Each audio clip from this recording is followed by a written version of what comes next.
Hey guys, so the focus of this lecture is to kind of show you guys how to choose a theme and start writing the essay, which, as you guys know, the first step to writing an essay is completing the outline, and so that's what I'm going to do for you guys today. I'm going to show you how to choose a theme and get started on the outline. So, after you have clicked on checkpoint 3 and you've listened to this lecture that I'm giving you right now, you will move on to checkpoint 4, and you'll get started on the outline. And this is what you guys will see. Okay, this is the outline, and I went ahead and posted the themes that you can choose from here. And the point of this outline is to help you organize your essay, and the topic of the essay is to choose one of these themes and write about how the play portrays one of these themes. So a lot of you guys have chosen number 1, which is love is an intoxicating force that supersedes all other values. Seen that one a lot. Seen love is a natural or violence is a natural consequence of love. Anyway, so what you'll do if you're confused about how to get started, I went ahead and put an example outline on here for you. Okay, and the theme that I chose to write about is number 2. And it says that violence is a natural consequence of love.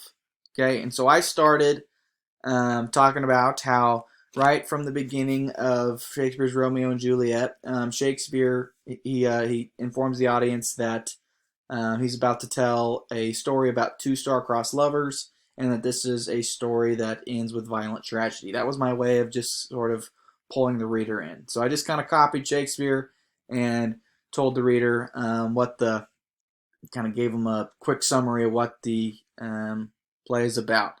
And then down here, I went into a little more detail in the background information, and I went on to say that most of us have a general idea about what happens in Romeo and Juliet. We know that's a story about two teenagers from rival families that fall in love and wind up taking their lives due to mutual misunderstandings. A lot of us know that Romeo and Juliet commit suicide, and we know that their love was sort of forbidden, and that was what kind of caused their tragic ending. And then I went on to say that the story, once again, just kind of summarizing, the story is a tragic one and a story that covers many thematic topics such as love, violence, and wisdom. Okay. And then I went on to say my thesis statement, okay, is, however, in this essay I'll be focusing on the idea of how violence is a natural consequence of love and how that idea is developed in Romeo and Juliet. Okay, so like we've talked about in the past, the thesis statement is where you announce to your audience what you're going to be writing about. Okay, and before I get started down here, guys, just kind of a disclaimer. I went into way too much detail. You don't have to go into this much detail. I was just trying to give you a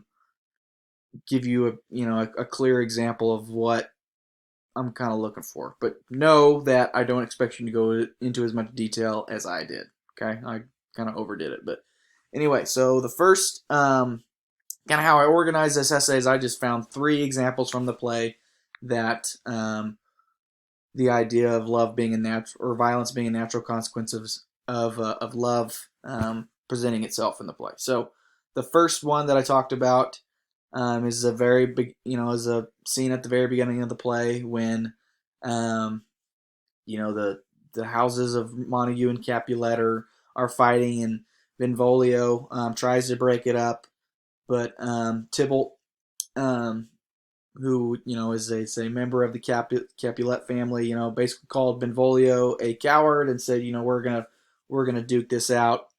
And so my background information is just sort of explaining all of that, and then my evidence, which is here. So I guess I could go like this for you.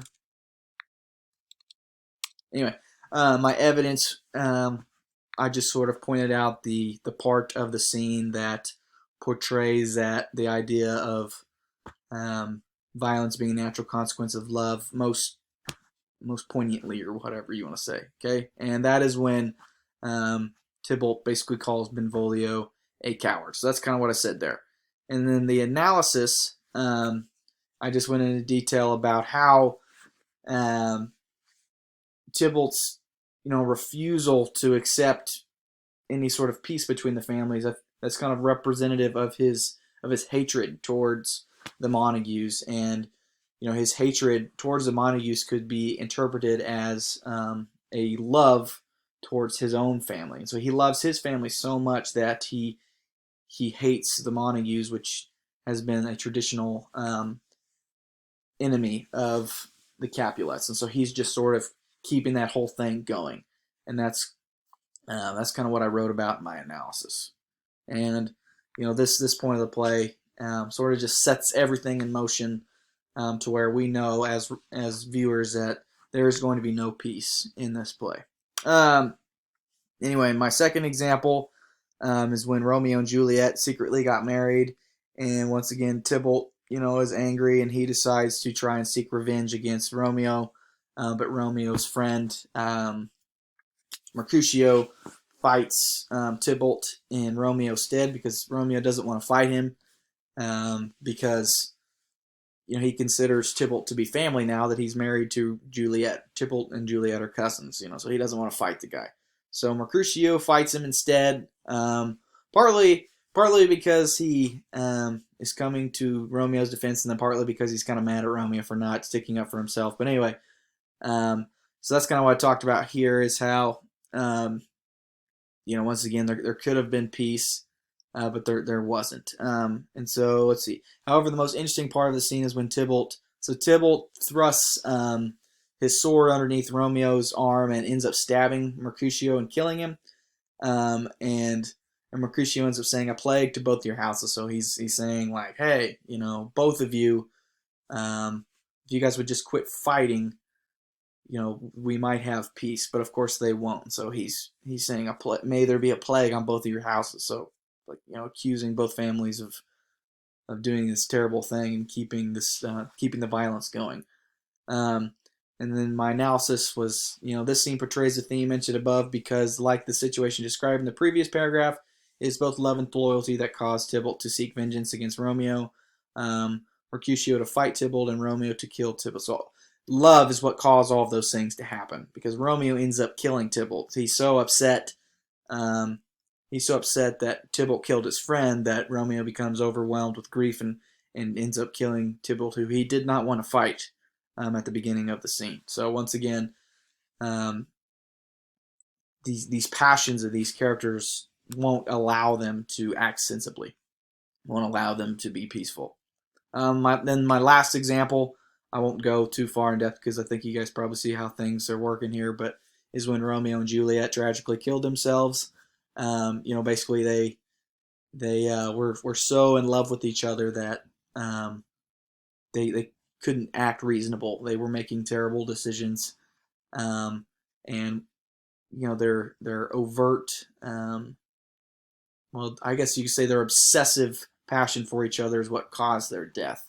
And if you guys, when you watch the end of the movie, you'll kind of see why they ended up killing themselves. It was a total misunderstanding, and it's very tragic. And so that's kind of what I talked about in paragraph 3. And then, to sum everything up, I said all in all the play of Romeo and Juliet. I basically just talked about how Romeo and Juliet is a lasting, it's had a lasting effect on literature. We're still talking about it, still reading it because, we can still kind of relate to this story. Even though this doesn't happen, this will never happen in a lot of our lives, we still kind of relate to it. Just because, we understand that, we are people who make bad decisions when we are overly passionate about something, whether we're overly upset or overly infatuated with something, whether it be anger or whether it be love. If we feel something too hard, we tend to make bad decisions, and that's kind of what I was getting at with this essay. So, and you don't have to go that route, guys. You could go with number 1, 3, 4, where you could create your own. That's just an example. So, if you have any questions, let me know.